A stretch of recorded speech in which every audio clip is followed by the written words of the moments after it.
The word weaponize is an interesting one that you use. I think that, this is what they're waiting for. Like this surface, and it takes an incident. Further. Yeah, and I think, Carl, one of the issues around all of this is it sort of simmers just beneath the surface.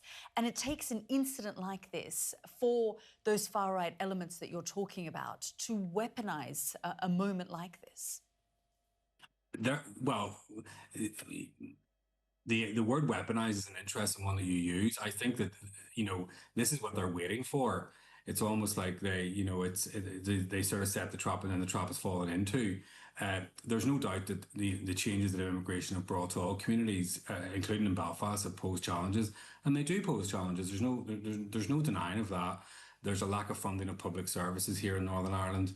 We have struggled with the impact of our local executive, but also, poor fiscal performance from London, both under the Tories and under Labour. So we're seeing our public services here squeezed.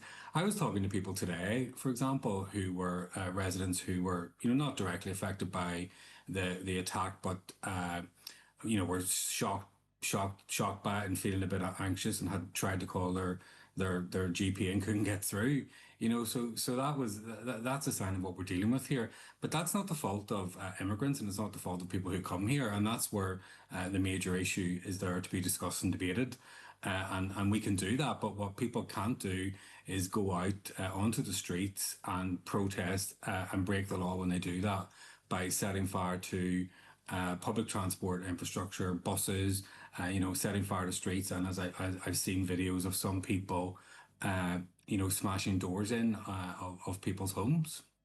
Yes, and we're looking at these aerial images, live images of the city centre